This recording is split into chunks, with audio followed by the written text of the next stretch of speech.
कहानी शुरू होती है और हम जंगल के बीचों बीच एक खेत को देखते हैं। उन्हीं खेतों में नैन्सी नाम की एक खूबसूरत जवान लड़की अपनी खुदाई करवा रही होती है। वहीं से थोड़ी दूर पर नैन्सी का अंकल एक डायरी में उसके क्लाइंट के नाम लिख रहा था। ये देखकर हमें पता चलता है कि नैन्सी धंधे वाली है और नैन्सी पैसों के लिए किसी के साथ भी टपाटप कर सकती है और उसका अंकल ही उसकी दलाली करता है। अब टपाटप करवाने के बाद नैन्सी ने अपने बड़े बड़े संतरों को कपड़े के अंदर छुपाया और अपने अंकल के साथ अगले क्लाइंट से मीटिंग के लिए निकल पड़ी। पूरे दिन में इतनी खुदाई करवाने के बाद जाहिर है कि नैन्सी की गुफा खुदकर सुरंग बन चुकी होगी, लेकिन उसके बावजूद भी नैन्सी के पास क्लाइंट्स की कोई कमी नहीं होती, जिससे हम जान पाते हैं कि नैन्सी के पास कितने टैलेंट हैं और कितने बड़े बड़े। ये हमें कहानी में आगे देखने को मिलेगा। अब शाम को खुदाई करवाने के बाद नैन्सी अपने अंकल के साथ ढेर सारा सामान लेकर आई और उनका घर देखने के बाद हमें पता चलता है कि वो सब बहुत ही गरीब है। और वहीं पर हम नैन्सी की छोटी बहन मीसा और अंकल के बेटे रॉकी को भी देखते हैं। वो सब इतना सारा खाना देखकर बहुत ही खुश थे। अब डिनर हो जाने के बाद दारू की बोतल लेकर अंकल नैन्सी के सारे दिन का हिसाब करने बैठा हुआ था। तभी वहाँ पर रॉकी आता है। नैन्सी और उसका फादर क्या काम करते हैं उसका सारा आइडिया रॉकी को भी था। इस काम में बहुत ज्यादा खतरा भी था, इसलिए रॉकी ने अपने फादर को एक उस्तरा दिया ताकि वो संकट आने पर उससे अपना बचाव कर सके। अब रॉकी वहाँ से उठकर नैन्सी के पास जाता है, जो कि अभी अच्छे से नहा रही थी क्योंकि अभी उसे एक और क्लाइंट से मिलने गोडाउन में जाना था। अब नैन्सी मस्त टिपटॉप बन के सुबह सुबह अंकल के साथ अपने क्लाइंट से मिलने पहुंची, लेकिन उस क्लाइंट ने नैन्सी को ऐसा पीला कि नैन्सी जोर जोर से चिल्लाने लगी। इधर अंकल वहीं बाहर खड़ा होकर दारू पी रहा था, लेकिन जब क्लाइंट ने नैन्सी की पीछे वाली गुफा में अपना औजार घुसाया तब नैन्सी रोने और चीखने लगी। तब अंकल रूम के अंदर आया और उस क्लाइंट को रुकने के लिए बोला, लेकिन वो क्लाइंट रुकने वाला कहाँ था। फिर भी जैसे तैसे करके नैन्सी उस क्लाइंट का हथियार अपने गुफा से निकालकर अंकल के पास आ गई। इसके बाद अंकल और उस क्लाइंट के झड़प में उस क्लाइंट ने अंकल को बस थोड़ा सा धक्का ही दिया था, पर अंकल का गला कट गया उस तरह से जो रॉकी ने उन्हें दिया था। अब मौके पर ही अंकल अपना दम तोड़ देते हैं, जिससे पूरे घर में मातम वाला माहौल छा गया। अब धीरे धीरे उनके सारे पैसे भी खत्म हो रहे थे, लेकिन अंकल के फोन पर अभी भी क्लाइंट्स के फोन लगातार आए जा रहे थे। तब मजबूरन नैन्सी को क्लाइंट्स का कॉल अटेंड करना पड़ा, जो कि उसे मीटिंग के लिए बुला रहे थे।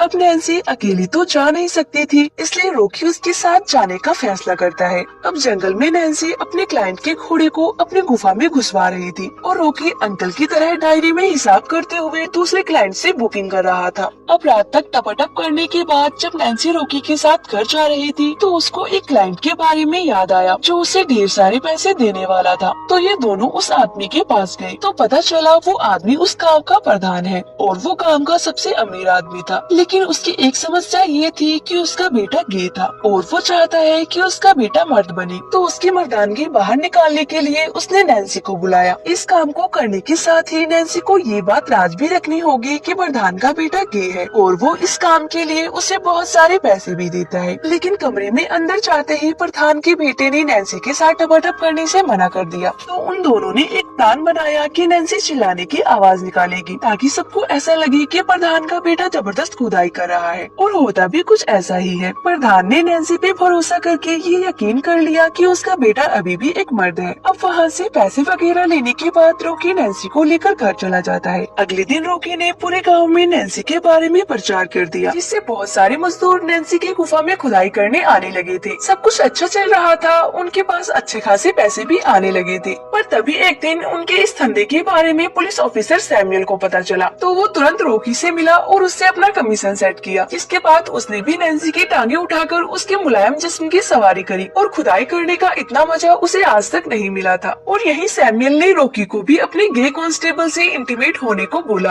और मजबूरी में रॉकी को भी ऐसा करना पड़ा। और इस दौरान उसे काफी बार वोमिटिंग भी हुई क्योंकि रॉकी ने ऐसा पहले कभी भी नहीं किया था। अब ये सब होते हुए 2 महीने गुजर जाते हैं और अब रॉकी भी गाँव की औरतों के साथ मीटिंग्स लेने लग गया था। और अब इन दोनों भाई बहन ने मिलकर पूरे गाँव में काफी तगड़ा वाला टपाटप का काम चालू कर लिया था। अब ऐसे ही एक औरत को पेलने के बाद रॉकी नैन्सी के साथ घर जा रहा था, तभी उनको रास्ते में सैमुअल मिला और उनसे अपना कमीशन लिया और आगे बढ़ गया। अब अगले दिन नैन्सी की काफी ज्यादा तबीयत खराब हो जाती है, तो रॉकी उसको कंबल उड़ाकर खुद बाहर दवाइयाँ लेने चला गया। अब इसी दौरान सैमुअल भी गाँव का दौरा कर रहा था। अभी उसे कॉलेज से घर जा रही एक यंग लड़की दिखाई देती है। अब वो लड़की लड़की सैमुअल को काफी ज्यादा पसंद आ जाती है, इसलिए वो उसके पीछे लग जाता है। अब वो लड़की घर पहुंचकर अपने कपड़े चेंज करती है और ये सब कुछ सैमुअल भी चोरी छिपे बाहर खिड़की से देख रहा था। वहीं दूसरी तरफ कांस्टेबल का गे दोस्त दारू के नशे में खूब धुत हो रखा था, तो रॉकी ने उसे टपाटप के लिए अकेले में बुलाया, लेकिन वो इतना ज्यादा नशे में था कि रॉकी को कुछ करना ही नहीं पड़ा। बड़े ही आराम से रॉकी उस कांस्टेबल के वॉलेट से उसके सारे पैसे और उसकी महंगी घड़ी अपने साथ ले जाता है। अब उस घड़ी को बेचकर रॉकी ने नैन्सी के लिए सारी दवाइयों का इंतजाम कर लिया था और दवाइयाँ लेते ही नैन्सी की हालत में सुधार भी होने लगा था। अब नैन्सी के बीमार होने की वजह से रॉकी को टपाटप का काम करना पड़ रहा था, इसलिए रॉकी ने प्रधान के बेटे जोशुआ को बुला लिया। जोशुआ भी बड़े प्यार से नैन्सी का ख्याल रख रहा था। वहीं दूसरी ओर रॉकी ने उस कांस्टेबल की चुराई हुई घड़ी को बेचा नहीं था, बल्कि उसे पहन रखा था, इसलिए वो सैमुअल की नजर में आ गया और फिर सैमुअल ने कांस्टेबल के साथ मिलकर उसे खूब मारा और उसे जेल में डाल दिया। उसी लॉकअप में रॉकी को वो कॉलेज वाली लड़की भी दिखी जिसे सैमुअल ने किडनैप कर रखा था, पर अभी तक उसने उस लड़की को हाथ भी नहीं लगाया था, क्योंकि सैमुअल उसके साथ जबरदस्ती नहीं करना चाहता, बल्कि वो उसकी मर्जी के साथ ही उसके साथ टपाटप करना चाहता था। उधर दूसरी तरफ रॉकी के घर न आने से घर का खर्चा निकालना मुश्किल हो गया था, यहाँ तक कि सभी दुकानदारों ने भी नैन्सी को उधार देने से मना कर दिया था। अब कमजोरी की वजह से नैन्सी घर में ही बेहोश हो जाती है, जिसके बाद नैन्सी की छोटी बहन मीसा ने जैसे तैसे करके उसे होश में लाया। दूसरी तरफ जेल में जब रॉकी ने उस लड़की से बात की तो हमें उसका नाम पता चला। उसका नाम अमाया था। अमाया ने रॉकी से खुद के लिए हेल्प मांगी, लेकिन रॉकी की इधर खुद की फटी पड़ी थी, तो वो उसकी हेल्प कैसे करता। अब उन दोनों में चल रही बातें सैमुअल सुन लेता है और वहाँ गुस्से में आता है और अमाया को अपना खौफ दिखाने के चक्कर में उसने रॉकी की जमकर कुटाई कर दी और फिर वो रॉकी को धमकाता भी है कि अगर वो अपना मुंह नहीं खोलेगा तो जिंदा रहेगा। तभी वहाँ सैमुअल का एक दोस्त आता है, जिसकी बातों में आकर सैमुअल ने अमाया के कपड़ों को चेंज करवाया और साथ ही उसके संतरों को भी टच किया। अब ये सब देख रॉकी को बहुत बुरा लगता है, लेकिन अभी वो कुछ कर भी नहीं सकता था। अब इधर सैमुअल को रॉकी की डायरी मिल गई, जिसमें पूरा हिसाब किताब लिखा हुआ था, तो वो उस किताब को लेकर रॉकी के पास आया और उससे उन क्लाइंट के बारे में पूछताछ की। उसके बाद जेल से छोड़ने के लिए उसने रॉकी से पैसे मांगे, लेकिन उसके पास पैसे नहीं बचे थे, क्योंकि उसके सारे पैसे नैन्सी की दवाइयों में लग गए थे। अब सैमुअल ने पैसे कमाने का दूसरा तरीका निकाला, जिसमें उसने डायरी से नंबर लेकर एक क्लाइंट को फोन लगाया और उसको पुलिस स्टेशन बुलाया और उसको अमाया के साथ टपाटप करने को बोला, जिसके बदले में सैमुअल उससे पैसे ले सके। अमाया अभी कच्ची उम्र की थी, तो उस क्लाइंट ने उसे पहले अपना लॉलीपॉप टेस्ट करवाया और जैसे ही वो अपना हथियार उसके गुफा में घुसाने वाला था कि तभी वहाँ सैमुअल आ गया और उसने उस क्लाइंट को मार मार के वहाँ से भगा दिया। ये देखकर रॉकी इतना तो समझ गया कि सैमुअल भी अमाया की थोड़ी बहुत फिक्र तो करता है, इसलिए उसने सैमुअल को बोला कि ये काम वो और उसकी बहन उसके लिए करेंगे, जिसके लिए उसे नैन्सी को यहाँ बुलाना होगा। तब सैमुअल ने अपने बंदों से नैन्सी को बुलावा भेजा, तो नैन्सी भी तुरंत पुलिस स्टेशन के लिए निकल पड़ी। इधर रॉकी ने अमाया को समझाया कि उसकी बहन जल्दी ही यहाँ आएगी और वो सब यहाँ से बाहर होंगी, लेकिन नैन्सी के आते ही सैमुअल ने उसे भी अमाया के साथ जेल में बंद कर दिया। नैन्सी को कुछ भी समझ में नहीं आता कि यहाँ ये सब क्या चल रहा है। तब रॉकी ने नैन्सी को समझाया कि उसे अमाया को सैमुअल के साथ खपाखप करने के लिए तैयार करना पड़ेगा और ऐसा करने पर वो हम दोनों को यहाँ से आजाद कर देगा। उसके बाद ना चाहते हुए भी नैन्सी ने अमाया को पहले नहलाया और उसे अच्छे से तैयार किया। अब इसके बाद सैमुअल अमाया को अपने बेड पर ले गया और अमाया के मना करने पर भी सैमुअल ने उसके साथ जबरदस्ती की। पहले तो सैमुअल अमाया के ऊपर ऊपर से ही मजे ले रहा था, लेकिन तभी वो एग्रेसिव हो गया और उसने अमाया की दोनों गुफाओं की जमकर खुदाई कर दी। अब अमाया की चीखें पुलिस स्टेशन के बाहर तक गूंज रही थी। वहीं अमाया की चीखें सुनकर नैन्सी और रॉकी भी कांप उठे। अब अमाया को अच्छे से पहनने के बाद सैमुअल ने उसे फिर से उसी जेल में छोड़ दिया, जहाँ नैन्सी ने उसे कुछ पेन किलर्स दिए। अब रात होते ही सैमुअल फिर से अमाया को घोड़े बनाने के लिए आ गया था, लेकिन इस बार नैन्सी ने उसे रोककर समझाया कि अभी उसे थोड़ा रुक जाना चाहिए, क्योंकि अमाया ने पहली बार अपनी खुदाई करवाई थी। नैन्सी उसे कहती है कि वो चाहे तो अमाया के बदले उसे घोड़ी बना सकता है। फिर क्या था, सैमुअल ने अमाया के सामने ही नैन्सी को अपने हथियार पर बैठा लिया और जैसे नैन्सी उसके हथियार की सवारी कर रही थी, वैसे ही अमाया को सीखना था। लेकिन इसी बीच जब सैमुअल जन्नत की सैर करने वाला था, उसी बीच नैन्सी ने उस तरह से सैमुअल का गला काट दिया और जल्दी से उसने चाबियां ली और रॉकी को आजाद कर दिया। इतने में अमाया ने एक लोहे की रोड को उठाया और गुस्से में उसे सैमुअल के पिछवाड़े में डाल दिया और ऐसा करके अमाया को जो सुकून मिलता है वो उसके चेहरे पर हम साफ तौर पर देख पा रहे थे। वहीं मौके पर सैमुअल की मौत हो चुकी थी, इसलिए वो तुरंत अपने घर गए और वहाँ से सारा सामान पैक करके वहाँ से निकल गए। इतनी देर में वहाँ जोशुआ भी अपनी कार लेकर आ गया था, क्योंकि वो भी इस काम को छोड़कर अपनी लाइफ एंजॉय करने जाना चाहता है। अगले दिन वो सब काम से बाहर थे और अब अमाया के साथ रॉकी रिलेशनशिप में आ चुका था और वहीं सबने एक दूसरे को उनकी मदद के लिए थैंक्स बोला। और लास्ट में हम देखते हैं कि सब अपने अपने पार्टनर के साथ खुदाई करके बहुत खुश हैं। और इसी सीन के साथ मूवी का एंड हो जाता है।